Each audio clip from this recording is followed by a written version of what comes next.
إلهي لست للفردوس أهلا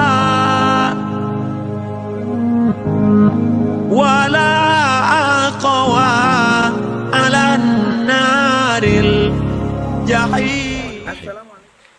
Assalamualaikum warahmatullahi wabarakatuh.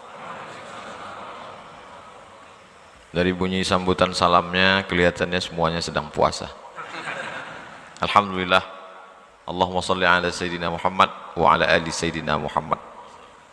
Syekh Muhammad Utsman atalallahu mu'amarahu sahih jasadahu wa nafa'ana bihi wa Syekh Islam mata'ana bihusni salatihi wa tilawatihi hadha sabah al-mubarak.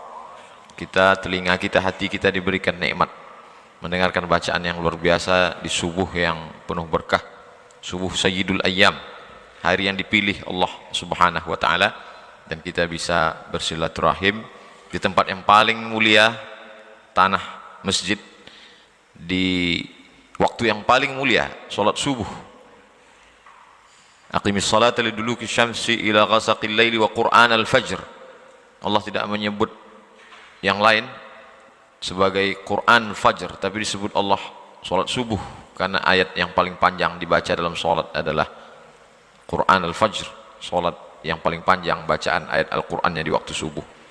Dan hari ini Allah Ta'ala memilih untuk mengawali kemuliaan, dan hari Jumat pula kemuliaan itu diakhiri dengan berakhirnya kiamat pada hari Jumat. Sampai-sampai hari Jumat dijadikan sebagai tempat berkirimnya salawat ke makam Rasulullah SAW. Ketika itu Nabi bertanya, sahabat bertanya kepada Rasulullah SAW, kaifa salatuna ma'rudatun alaika wa qad arimta, bagaimana mungkin salawat kami dibawa ke makammu padahal engkau sudah hancur berkeping. Lalu kemudian Nabi menjawab, innallaha harramal arda ajsadal anbiya, Allah mengharamkan tanah memakan jasad para nabi. Mudah-mudahan silaturahim kita ini membuat kita selalu istiqamah dalam iman dan Islam, dan bersama Rasulullah SAW dalam surga Jannatul Firdaus insyaallah. Pada kesempatan yang baik dan mulia ini ada beberapa hal yang ingin saya sampaikan. Yang pertama, seperti ayat yang dibacakan oleh imam kita tadi, innama amruhu idza arada syai'an ayyaqula lahu kun fayakun. Termasuklah pertemuan kita subuh ini adalah jadwal kun fayakun yang tidak terjadwal sebelumnya. Berapa banyak kita berkeinginan tapi Allah tidak ingin, maka tidak terjadi. Ana urid, huwa yurid, hiya turid, wallah fa'alul lima yurid. Tapi ketika Allah Ta'ala mau, yamsaskallahu bidurrim fala kashifa lahu iyyahu. Kalau engkau ditimpa suatu kesulitan, kesusahan, tidak ada yang bisa menyingkapkan yang darimu kecuali Allah Subhanahu wa taala. Wa yuridka bi khairin fala radda li fadlih. Tapi kalau Allah ingin memberikan suatu kebaikan, tak pula ada yang bisa menolaknya, baik itu dari kalangan jin maupun manusia. Itu yang kita katakan setiap selesai salat, la mani'a lima a'taita wa la mu'tiya lima mana'ta. La mani'a, tidak ada satupun yang bisa menjadi penghalang atas apa yang engkau ingin berikan. Wa la mu'tiya, tidak pula ada yang bisa satupun yang memberikan atas apapun yang ditahan oleh Allah Subhanahu wa taala. Buktinya subuh ini, berapa banyak jadwal saya batal yang baleho bannernya sudah siap karena tidak dapat izin. Subuh ini bisa karena memang tidak pakai izin. Ustaz Abdul Somad ngapain datang? Salat Jumat. Sama seperti saya menyampaikan khutbah Jumat, tidak perlu izin. Makanya saya dibuat di atas mimbar salat Jumat. Kita memang tidak ada membuat baliho, takbir akbar dan selain, hanya sekedar pertemuan silaturahim di masjid, di rumah Allah Subhanahu wa taala. Poin pertama yang ingin saya sampaikan bahwa dalam hidup ini banyak sekali hal-hal yang diberikan Allah Subhanahu wa taala kepada kita, seperti yang diceritakan pada kisah Nabi Musa alaihissalam. Musa alaihissalam adalah contoh model kun fayakun. Ketika semua anak-anak dirazia yuzabbihuna abna'akum wa yastahyuna nisa'akum, anak laki-laki semuanya sembelih, tidak ada satu pun yang bisa terselamat dari penyembelihan Fir'aun. razia yang dilakukan oleh penguasa terbesar dunia, sampai-sampai satu dari 7 keajaiban dunia mengabadikan makam kubur tempat mumi mereka sampai hari ini. Sampai-sampai satu-satunya raja yang jenazahnya masih utuh hidup sampai saat ini masih ada di Tahrir Square Museum di samping Sungai Nil. Siapa saja adik-adik yang nanti pergi ke Mesir, silakan kalau mau bertemu dengan Fir'aun. Tidak terlalu sulit untuk mengurus surat izinnya, dapat visa, pergi ke Kairo, dari Kairo naik taksi ke Tahrir Square, sampai di sana masuk ke dalam, naik ke atas, ada satu ruang khusus untuk dia. Ketika saya sampai di depan pintu, bergetar badan saya mau masuk ke dalam, karena melihat tiketnya mesti beli lagi. Ternyata tiket yang di bawah nggak cukup, sudah mahal, mau dipoto nggak boleh, karena cahaya blitz boleh merusak, bisa merusak kulit mumi katanya, maka dibiarkan saja begitu. Nah, itu juga nanti maksudnya kita jangan foto pakai blitz. Mata anak kecil juga, yakadul barqu yakhtafu absarahum, kilat akan menyambar mata, kilat bisa menyambar mata anak kecil disebabkan blitz, merusak kornea mata. Lalu kemudian Allah Subhanahu wa taala ingin memberikan kun fayakunnya, wa auhayna ila ummi Musa an ardi'ih, wahai ibu Musa, susukan anakmu. Fa in khifti alaihi, kalau kau takut anakmu ini nanti akan disembelih oleh tentara Fir'aun, la takhafi, jangan kau takut, wala tahzani, jangan kau sedih. Orang akan stres menghadapi perjalanan hidup ketika 2 penyakit hinggap dalam dirinya, terlalu takut dan terlalu sedih. Ini penyakit orang sekarang. Terlalu takut nanti anak cucunya tidak makan, akhirnya dia korupsi. Terlalu takut nanti akan terjadi begini-begini, akhirnya dia curang dalam dagang bisnisnya. Terlalu takut dan kemudian terlalu sedih, akhirnya depresi, stres. Kalau langsung mati nggak apa-apa, ini setengah mati, menyusahkan orang hidup. Nauzubillah. Lalu kemudian Allah SWT mau menunjukkan kun fayakunnya, lalu kemudian dihanyutkanlah anak kecil itu di Sungai Nil. Kita tahu dari acara televisi parabola yang bercerita tentang hewan-hewan itu, katanya singa itu adalah sampai-sampai the Lion King, raja. Singa dianggap sebagai raja belantara hutan. Tapi ketika kita tonton di TV, singa tidak ada apa-apanya dibanding dengan kuda Nil. Betapa kuda Nil dengan enaknya saja menangkap kepala singa dan dicampakkannya. Ustaz tahu dari mana? Ada yang ngirim videonya ke saya. Sungai Nil yang dipenuhi dengan binatang buas yang luar biasa itu tidak dapat memudaratkan bayi kecil yang dihanyutkan Allah Subhanahu wa taala, karena ada rencana skenario Allah Subhanahu wa taala. Yang menghanyutkannya seorang perempuan. Asbaha fuadu ummi Musa farigha. Setelah anak itu dia hanyutkan, hatinya kosong. Menurut ahli tafsir, hatinya kosong, tidak ada memikirkan apapun, yang ada hanya Musa saja dalam hatinya. Lalu kemudian anak yang dihanyutkan itu tahu di mana lokasi tempatnya. Bukan karena dipasang tidak dipasang alarm, tidak dipasang remote control, tapi ada seorang anak perempuan, kakak Nabi Musa, yang mengamati kemana ini akan hanyut. Dan yang menyambutnya juga adalah seorang perempuan. Kenapa perempuan? Kenapa bukan laki-laki? Karena saat itu berhadapan dengan laki-laki yang gagah perkasa. Kalau yang melawannya juga laki-laki itu biasa. Tapi ketika yang melawannya adalah perempuan, disitulah nampak kun fayakun Allah Subhanahu wa ta'ala. Di sana, di tepi Sungai Nil, ada seorang perempuan yang lama merindukan seorang anak. Allah ingin dia punya anak tidak dari rahimnya. Kalau ada seorang perempuan punya anak lahir dari rahimnya lewat proses pernikahan, itu biasa. Tapi ini anak tidak lahir dari rahimnya, tapi lahir dari rahim seorang perempuan yang lain, dan dia menyelamatkannya. Perempuan itu diabadikan doanya dalam Quran. Imra'atu Fir'aun idh qalat, ketika dia berkata, Rabbi ibnili indaka baitan fil jannah, bangunkan untukku satu rumah di dalam surga, wa najjini min fir'auna wa amalihi wa najjini minal qaumiz zalimin. Perempuan itu bernama Asiyah. Perempuan yang menyambut bayi yang hanyut itu ada dalam Al-Quran.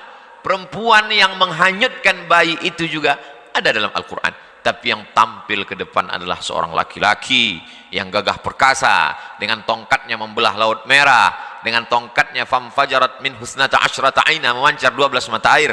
Tapi di balik kehidupannya ada perjalanan yang kun fayakun. Lalu kemudian sampai akhirnya dia terombang-ambing di tengah derasnya air Sungai Nil, dihanyutkan sampai ke tempat pemandian Asia, dibawa ke tepian, dibawa ke istana. Betapa Allah Subhanahu wa taala mau menunjukkan kepada kita, kalau tidak mati, kata Allah, tidak.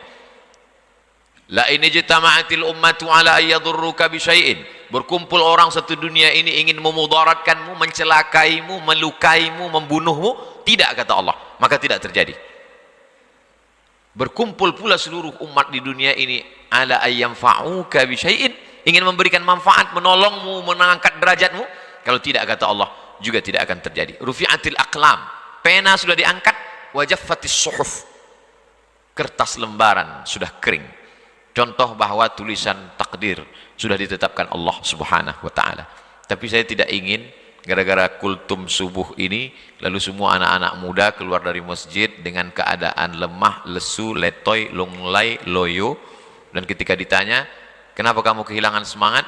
Kata Ustadz Abdul Somad, "Tinta sudah kering, pena pun sudah diangkat." Saya ingin mengatakan bahwa kita hari ini terlalu bertumpu kepada usaha sehingga melupakan Allah Subhanahu wa taala. Padahal dalam kisah nabi-nabi itu, yang besar itu adalah kuasa dan kudrat Allah. Ketika Allah besar dalam hati kita, maka kita menganggap usaha kita ini kecil. Ketika kita merasa besar diri kita, maka Allah akan menjadi kecil. Itu yang dikatakan oleh Qarun, innama utituhu ala ilmin indi. Ini semua karena ilmuku, karena etos kerjaku, karena kemampuanku, karena manajemenku. Akhirnya tenggelam di dalam danau yang disebut dengan Danau Qarun. Untuk cerita lengkapnya tanya imam kita tentang Danau Qarun. Saking hebatnya Qarun, kalau ada orang Jombang yang menggali tanah ketemu periuk terbuat dari emas, spontan dia akan berkata, ini adalah harta Qarun. Padahal tenggelamnya di Mesir, bisa periuknya sampai ke Jombang. Begitulah hebatnya. Tapi walaupun begitu hebatnya, belum pernah saya sepanjang ceramah ketemu jamaah kenalkan Pak Ustadz, nama saya Qarun. Belum. Allah Subhanahu wa taala banyak bercerita tentang kun fayakunnya. Kalau dulu ada air yang bisa menyelamatkan anak kecil dari razia Fir'aun, dari tenggelamnya di laut Sungai Nil, lalu kemudian air yang lemah lembut itu bisa menenggelamkan Fir'aun. Air yang sama yang dulu menyelamatkan bayi yang dihanyutkan ibunya ketika tidak ada satupun yang bisa melindunginya, air yang sama menenggelamkan Fir'aun. Allah ingin menunjukkan kun fayakunnya. Air itu juga, padahal airnya sama. Betapa dalam kehidupan ini kita ingin meminta air yang lain, padahal sebetulnya kalau Allah mau, Allah merubahnya dengan kuasanya. Innama amruhu idza arada syai'an ayaqula lahu kun fayakun. Walillahil asmaul husna. Allah punya nama yang bagus-bagus. Fad'uhu biha. Panggillah dia, serulah dia, mohonlah kepada dia. Saya kalau dalam berdoa tetap saya sebut itu, ya Rahman, ya Rahim, ya Dzal Jalali wal Ikram, ya Fa'alul lima yurid, ya man qada amran innama yaqulu lahu kun fayakun. Ya man quwwatuhu bainal kafi wan nun. Wahai engkau yang kuasanya, yang kudrat iradatnya antara kaf dan nun, kekuasaan engkau ya Allah. Maka begitulah Allah mengajarkan kita. Kalau kita bersandar kepada diri kita, ketika diri kita ini lemah, maka hancurlah, tumbanglah.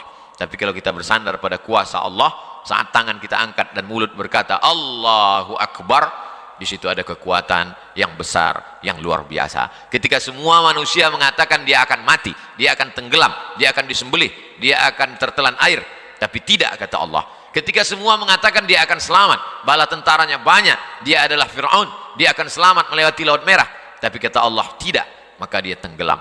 Dan itu diabadikan.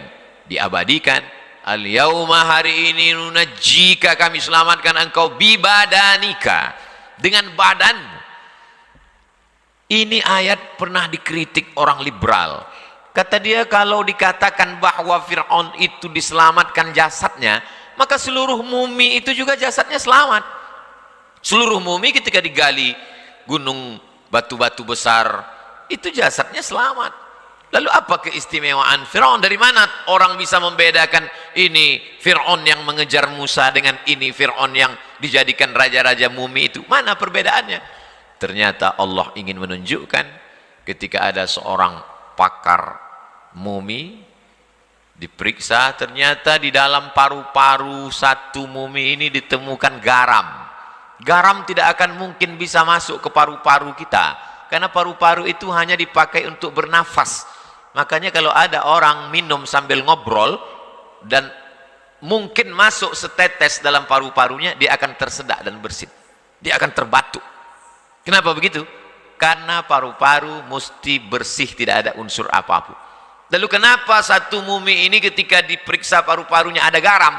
Karena inilah orang yang garam masuk ke dalam paru-parunya. Kapan itu? Adrakahul gharaqu. Adrakahul gharaqu, ketika dia tenggelam di Laut Merah dan masuk garam itu ke dalam paru-parunya. Tidak ada yang paling sakit daripada sakitnya masuknya air garam ke dalam paru-paru. Kalau mau coba, nanti pas buka puasa, masukkan air garam ke paru-paru melalui hidung. Sakit yang luar biasa. Kematian itu sakit, tapi cara kematian yang menyakitkan diberikan Allah pada orang-orang yang luar biasa. Ada yang matinya hanya dengan nyamuk yang masuk ke dalam lubang hidung lalu menjalar ke atas menggigit otaknya. Ketika diambil martil, dia pukulkan ke kepalanya, dihantukkan ke dindingnya, mati 400 tahun. Namrus. Cara-cara mati yang luar biasa, yang mengerikan. Maka ketika saya ceramahkan tentang nyamuk masuk ke otak, segera orang pulang beli anti nyamuk, takut masuk nyamuk ke otak. Padahal itu sebenarnya cara Allah. Allah ingin tunjukkan innama amruhu idza arada syai'an ayyakula lahu kun fayakun. Yang payah menyimpulkan tausiah kultum saya subuh ini, ceritanya kemana-mana, mudah aja. Nanti kalau pulang ada yang nanya, kenapa mas bu lama pulang dari masjid? Ada Ustadz Somad tadi kultum, apa isinya? Kun fayakun. Allah subhanahu wa ta'ala dari mulai cara menyelamatkan orang, dari mulai cara mematikan orang, dari cara mulai mengabadikan orang dengan yang istimewa, yang luar biasa. Kenapa? Karena dia memang luar biasa, maka hasil-hasil karyanya juga luar biasa.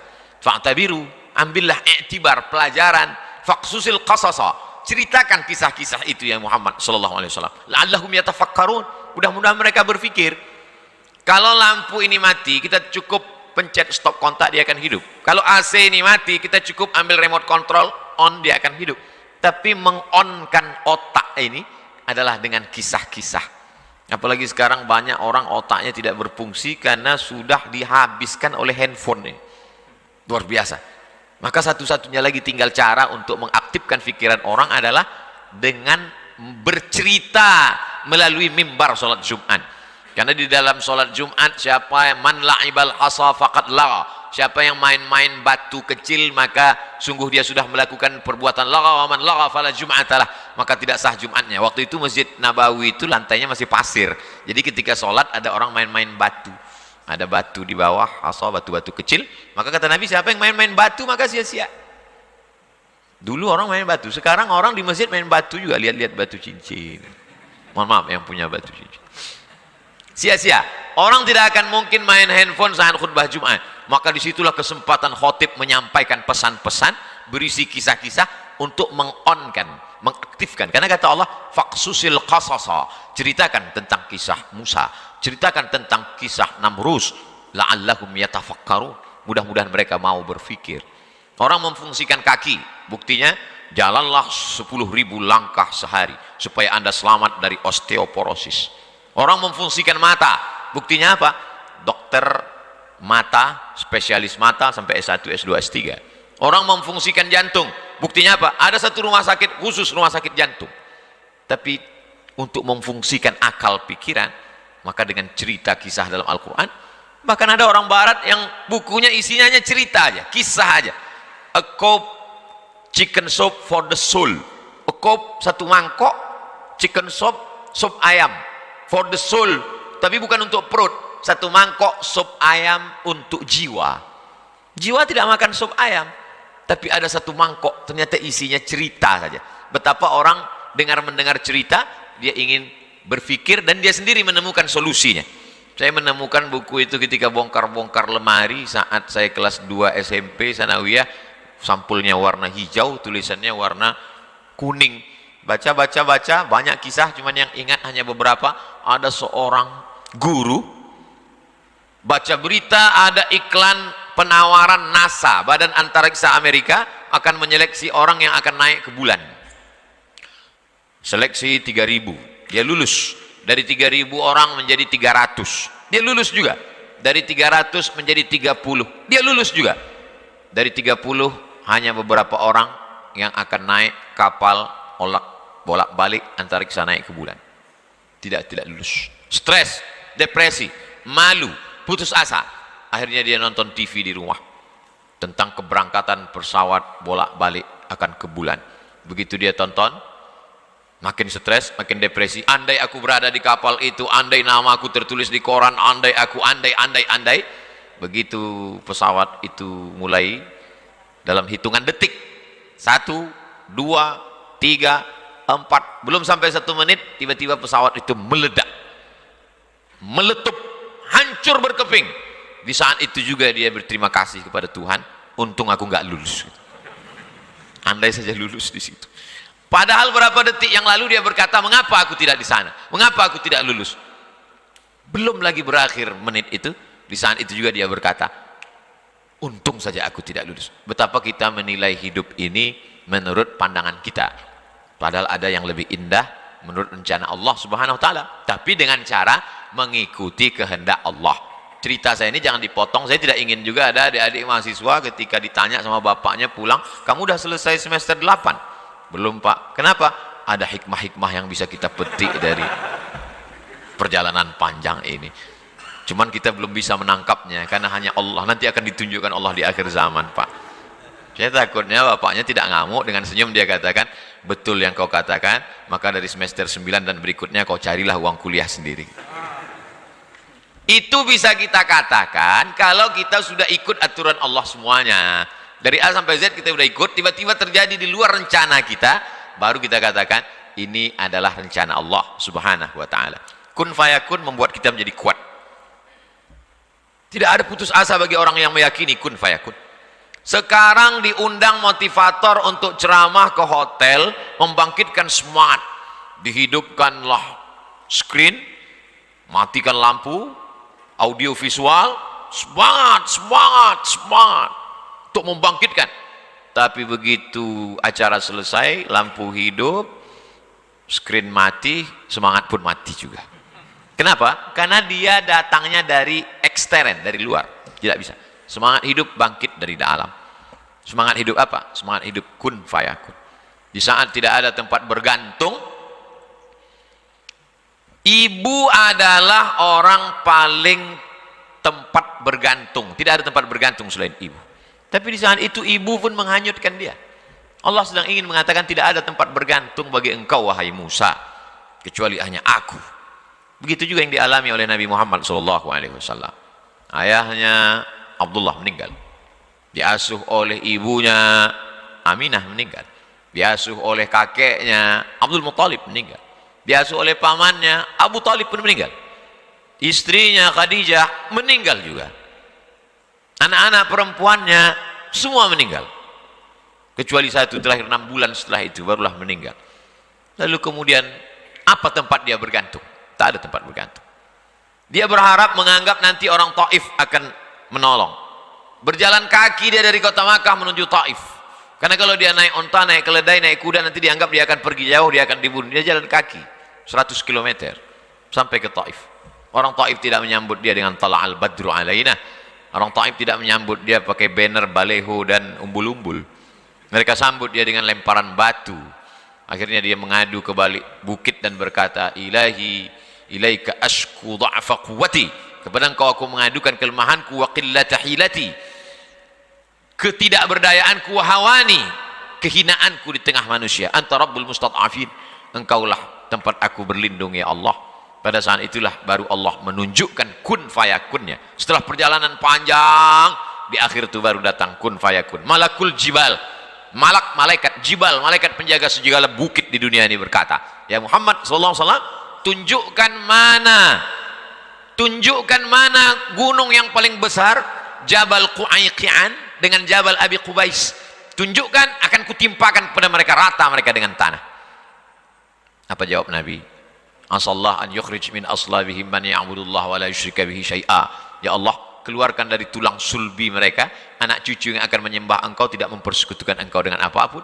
Penduduk Taif hari ini 100% muslim. Di saat kemarahan, di saat kekecewaan, di saat tidak ada tempat berharap, tapi Allah ingin memberikan kemuliaan, Allah berikan kun fayakun. Nabi menjawab kun fayakun itu dengan maaf. Maka disitulah letak kemuliaan Sayyidina wa Maulana wa Syafi'ina Muhammad sallallahu alaihi wasallam. Lalu kenapa kun fayakun itu tidak turun ke kita? Bukan karena airnya tidak turun, tapi karena cawannya tidak siap untuk menampung. Bejana yang disiapkan tidak cukup untuk menampung air hujan yang diturunkan Allah Subhanahu wa taala. Kun fayakun akan turun pada jiwa pemaaf seperti yang ada pada hati Muhammad sallallahu alaihi wasallam. Apa kata Jibril? Terompah kayu sendal yang diinjak Nabi itu berdarah dan darahnya hampir saja menetes ke tanah. Kata Jibril, kalau sampai darah kakimu itu menetes ke tanah, kuratakan dunia ini ya Muhammad. Nabi membersihkan darah itu agar tidak menetes ke tanah.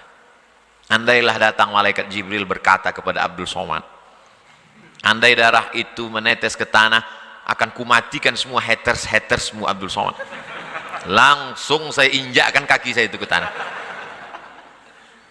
Ternyata kun fayakun itu tidak akan pernah turun kepadamu Abdul Somad, karena hatimu tidak seperti hati pemaaf Muhammad sallallahu alaihi wasallam. Ini poin pertama tentang kun fayakun. Nah, kita tidak mau ini hanya sebatas teori. Bagaimana menurunkan kun fayakun yang ada pada Musa, pada Ibrahim, pada Muhammad alaihi wassalatu wassalam ini kepada generasi sekarang? Maka kita perlu mentransfer itu ke umat yang ada sekarang. Alhamdulillah, saya lihat masjid ini luar biasa cantik indah, tapi apa kata Syekhna Ustadz Abdul Somad, di sini ada 20 anak selevel SMA yang boarding belajar Al-Quran tahfiz ilmu keislaman. Yang SMP tidak boarding tapi full day.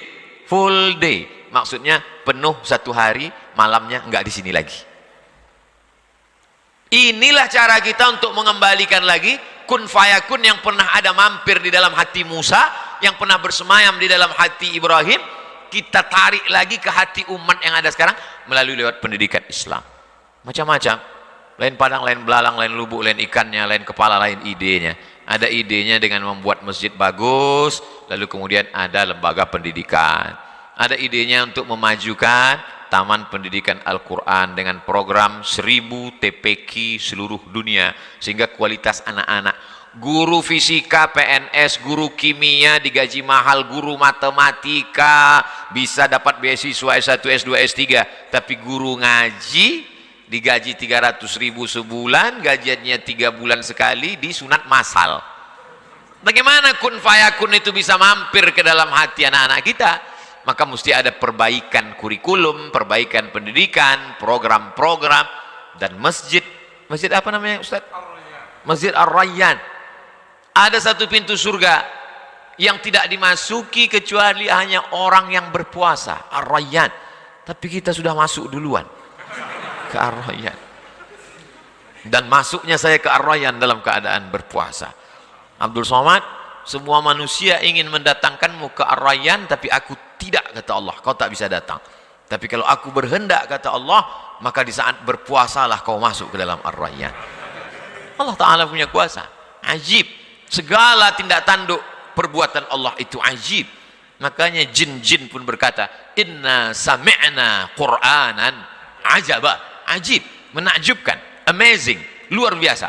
Yang biasa itu perbuatan manusia, yang luar biasa maka di luar manusia, Allah Subhanahu wa taala. Maka bagaimana supaya ini ada pada generasi ini? Satu-satunya jalan adalah lewat pendidikan. Khutbah itu pendidikan, ceramah itu pendidikan, kultum pendidikan, tausiah pendidikan, kajian etika pendidikan, tapi tidak mengikat. Tidak mengikat. Tidak ada orang di masjid yang terikat dengan pengajian. Kenapa di masjid Ustadz ceramah nggak ada yang keluar? Pintunya dikunci. Gimana mau keluar? Maka kita mesti ada lembaga yang mengikat. Sekolah formal, SMP tahfiz, SMA tahfiz. Satu sisi dia ingin dapat ijazah, tapi dengan ijazah dari Diknas itu isinya adalah tahfiz Quran, akidah, akhlak, bahasa Arab, sejarah Islam, fiqih, usul fiqih. Dalam satu hembusan nafas dia akan berkata qala Rasulullah SAW, qala Nabi SAW, tapi juga dalam hembusan yang sama dia mampu berkata fisika, kimia, biologi, matematika, bahasa Inggris. Inilah generasi yang akan bangkit dengan semangat kun fayakun tanpa meninggalkan dunia. Sekarang kita melihat ada orang yang luar biasa dengan kehidupan dunia, tapi kun fayakun tak ada dalam hatinya. Satu lagi ada orang yang luar biasa kun fayakunnya, tapi dia meninggalkan dunia. Laisa bi khairikum man taraka dunyahu li akhiratihi. Orang yang baik bukan yang meninggalkan dunia untuk akhirat, wala akhiratahu li dunyahu. Bukan pula yang meninggalkan akhirat untuk dunia. Liyusiba minhuma jami'an. Dapat dua-duanya. Bagaimana bisa membangun masjid secantik, seindah, seluar biasa ini? Jawabannya kan ceramah Ustaz, kun fayakun. Iya, tapi kan ada usaha, ada ikhtiar manusia.